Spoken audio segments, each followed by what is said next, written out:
PWD rest house में Jaideep foundation trust व शौर्य स्मारक समिति पानीपत के सौजन्य से प्रेस वार्ता का आयोजन किया गया। प्रेस वार्ता को संबोधित करते हुए जयदीप फाउंडेशन ट्रस्ट के राष्ट्रीय अध्यक्ष प्रदीप पाटिल ने कहा कि 14 जनवरी शनिवार को शौर्य स्मारक तीर्थधाम काला आब में शौर्य दिवस समारोह का आयोजन भव्य तरीके से किया जाएगा। समारोह की तैयारियां पूरी कर ली गई हैं। समारोह में हरियाणा के राज्यपाल महामहिम बंडारू दत्तात्रेय बतौर मुख्य अतिथि के रूप में भाग लेंगे। समारोह में महाराष्ट्र व दिल्ली से 2500 अतिथि भाग लेंगे। सभी अतिथिगण के ठहरने के लिए रोड धर्मशाला में व्यवस्था की गई है। समारोह में पानीपत सहित अन्य राज्यों के 15 से 20 हजार व्यक्तियों के भाग लेने की उम्मीद है। समारोह स्थल पर आधा घंटे वीडियो के जरिए इतिहास से जुड़ी हुई इस युद्ध की जानकारी भी दी जाएगी। प्रदीप पाटिल ने जानकारी देते हुए कहा कि समारोह में महाराष्ट्र के मुख्यमंत्री एकनाथ शिंदे अति विशिष्ट अतिथि और हरियाणा के उप मुख्यमंत्री दुष्यंत चौटाला प्रमुख अतिथि के रूप में समारोह में शिरकत करेंगे। इस मौके पर केंद्रीय रेल कोल एवं खनन राज्य मंत्री राज साहेब पाटिल, केंद्रीय अर्थ राज्य मंत्री भागवत कराड़ के अलावा भारतीय जनता पार्टी के राष्ट्रीय महासचिव विनोद तावड़े सम्मानित अतिथियों के रूप में समारोह में शोभा बनेंगे। भवानी मंदिर है, भवानी मंदिर देवी मंदिर हम इसको कहते हैं। जो देवी मंदिर है छत्रपति शिवाजी महाराज की कुलदेवी थी, इसके लिए उसको देवी मंदिर को भवानी मंदिर का मूर्ति है। वहां पे आरती करेंगे और आरती करके पालकी में शिवाजी महाराज की तस्वीर डाल के हम वहां पे कालाम लेके जाएंगे। पैदल पैदल हाँ जिसमें हाँ नहीं, यहाँ से जो लोग आ रहे हैं 600-700 लोग यहाँ से जाएंगे। अच्छा, यहाँ से जो आएंगे वो 600-700 लोग चल के पैदल वहां तक जाएंगे। वहां पे शिवाजी महाराज के जन्म के टाइम एक पालना गाया जाता है। बच्चा पैदा होने के टाइम नामकरण होता है, वो महाराष्ट्र कल्चर के हिसाब से दिखाया जाएगा।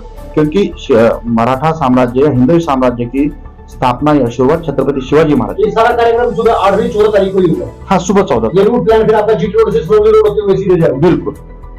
वहाँ कितने कार्यक्रम? हाँ, जैसे 10 सवा 10 बजे पहुंच जाएंगे तो वहाँ पे आरती शुरू होगी और एक महाराष्ट्र कल्चर के हिसाब से गारद बोलते हैं, जो शिवाजी महाराज जी के टाइम बोली जाती थी, वो गाई जाएगी। क्या क्या गारद बोलते हैं, गारद स्लोगन होता है ना, एक तरह से संस्कृत में होता है वो। हाँ, संस्कृत में।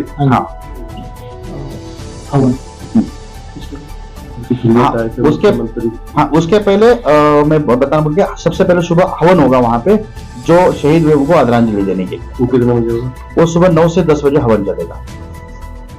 वहाँ पे हवन होगा, यहाँ से पालकी कार्यक्रम है। इस युद्ध में लगभग लाखों से ज्यादा लोगों की शहीद हुई। अब्दाली के भी 30 से 40 हजार लोग मरे थे और मराठों के भी लगभग 1 लाख लोग मरे थे।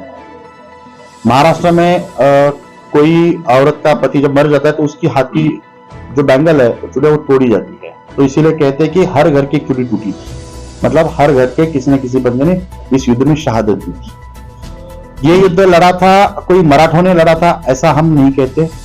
ये युद्ध लड़ा था 18 पगड़ जाति या 36 बिरादरी। तो इसलिए हम इस युद्ध में जो मोमेंटो दे रहे हैं, उस मोमेंटो में छत्रपति शिवाजी महाराज की मां साहिबा, जिन्होंने छत्रपति शिवाजी महाराज को तैयार किया। शिवाजी महाराज कोई जन्म से राजा नहीं थे। उनके पिताजी किसी के पास नौकरी करते थे, तो शिवाजी महाराज की मां साहब ने शिवाजी महाराज की जन्म ग्रहण करी और उनको बनाया। इसके लिए हम उनको एक आधार स्तंभ मानते हैं और सबसे ऊपर उनका फोटो है। मैं आपको फोटो भी दिखाता हूं, वो लगा है। छत्रपति शिवाजी महाराज राइट साइड में और लेफ्ट साइड में शंभू राजे है।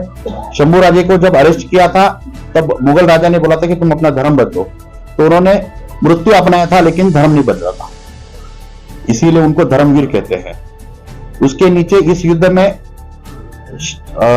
जो मराठों का युद्ध में तोफखाना चलता था, वो इब्राहिम गारदी एक मुस्लिम सैनिक था, उन्होंने संभाला था।